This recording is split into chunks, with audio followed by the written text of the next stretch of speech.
It began as an ordinary night of music and magic. A sea of Coldplay fans poured into the sold-out stadium, buzzing with anticipation, glow bracelets flickering like stars, the air thick with excitement. But no one could have predicted that amid the guitars and lasers, amid the singing and swaying, a single Jumbotron moment would detonate a scandal so massive, so publicly humiliating, that it would shake the foundation of one of the most powerful tech companies in America.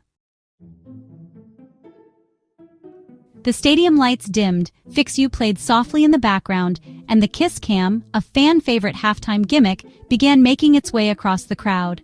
Laughter erupted, couples giggled, some waved shyly, others leaned in, but then the camera froze, locked in, dead center. Two familiar faces, seated in a VIP section with perfect visibility. It was Andy Byron, CEO of Byron Tech, fintech titan, billionaire brainchild, and the picture-perfect poster boy of Wall Street's clean-cut future. And next to him, Kristen Cabot, Byron Tech's head of HR, smart, magnetic, and just as well known inside the company's glass towers. The two looked at each other, a quick hesitation. Then, boom! Andy leaned in. Kristen didn't hesitate. Their lips met in a kiss so shockingly intimate it jolted the crowd. Not a quick peck, not a cheeky PR stunt. A passionate, public, no-deniability, full-contact kiss in front of 40,000 fans and tens of thousands of smartphones. The stadium erupted, not in awe, but confusion. And just like that, before the chorus of Fix You could finish, the Byron Tech empire was on fire. Within minutes, clips of the kiss flooded TikTok, Twitter, and Instagram. The hashtags #KissCamChaos, #ByronScandal, and #ColdplayGate trended globally. But the real explosion happened back at Byron Tech HQ. See, Andy Byron wasn't just any CEO. He had carefully built a reputation as the family-first visionary, married for 15 years to Julia Byron, a philanthropist and regular on charity circuit covers. The Byron family was seen as the American dream, clean, wholesome, untouchable. That illusion shattered the moment Andy's tongue went viral. Worse, Kristen Cabot was not only a subordinate, she was HR. The one person in the company who was supposed to protect against these very kinds of inappropriate power dynamics. Now, the HR gatekeeper was caught breaking the very rules she preached.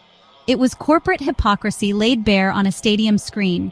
Employees back at Byron Tech described chaos. Emergency meetings were scheduled. Executives dodged reporters. The company's Slack channels exploded with speculation, memes, and sheer disbelief. Some employees claimed they always suspected something.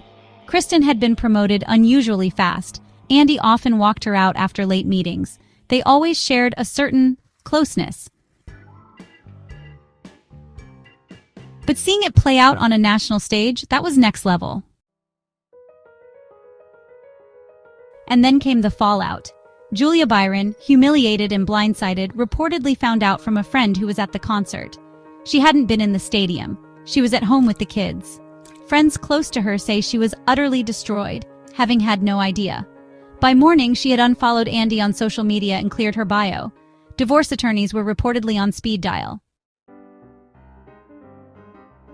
Meanwhile, Byron Tech's board of directors scrambled to do damage control.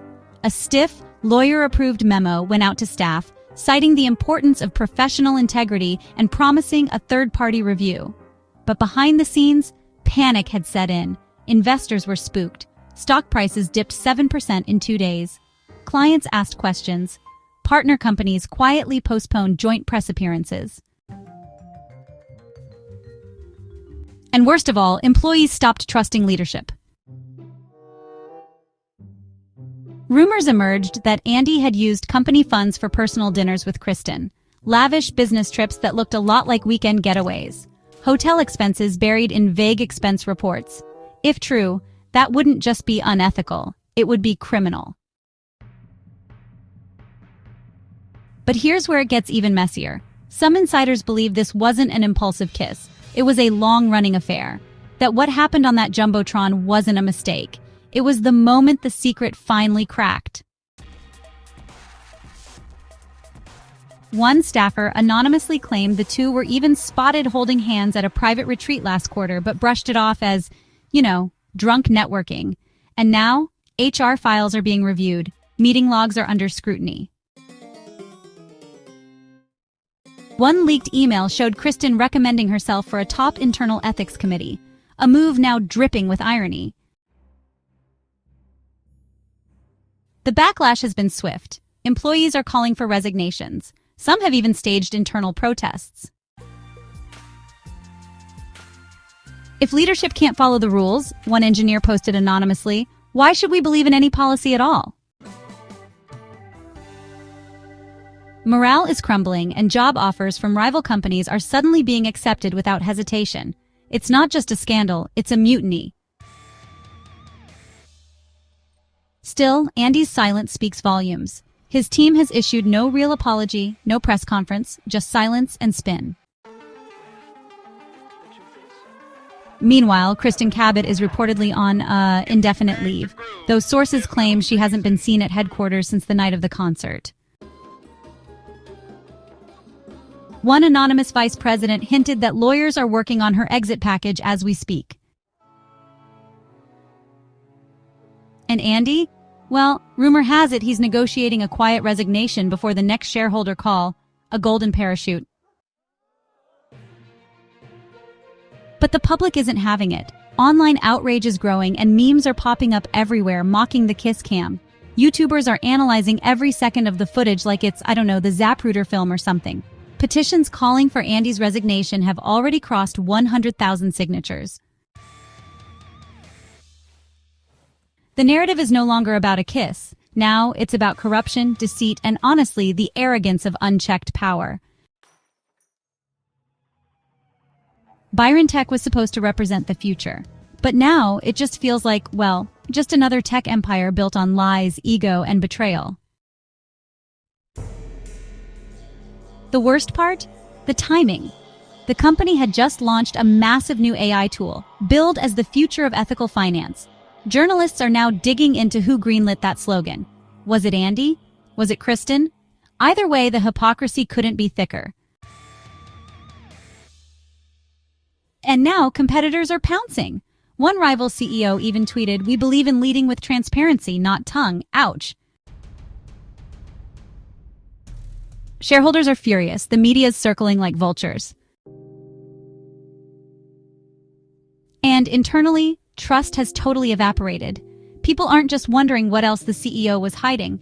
They're really questioning what kind of culture they've been enabling all along. This scandal isn't about romance. It's about betrayal. It's about a man who presented himself as a visionary but, honestly, used his power for personal indulgence. It's about a woman who was supposed to uphold ethics, but instead helped dismantle them. And most of all, it's about the people who believed in Byron Tech, employees, investors, and families who now feel, duped, lied to, and honestly, just disgusted. So, this isn't a Coldplay love song. Nope, this is a Shakespearean tragedy in Silicon Valley clothes. And the ending? It hasn't even arrived yet. So, buckle in. Because as the dust settles and the lawyers take over, the truth behind the Byron Cabot affair may only get darker. More secrets may spill, more careers may fall. And Coldplay? Well, their concert is now infamous, not for the music, but for the kiss that shattered a corporate kingdom. Don't just watch from the sidelines. Hit that like button, smash subscribe, and turn on notifications. Because when empire meets ego, the next chapter is always more explosive than the last. You don't want to miss what's coming next.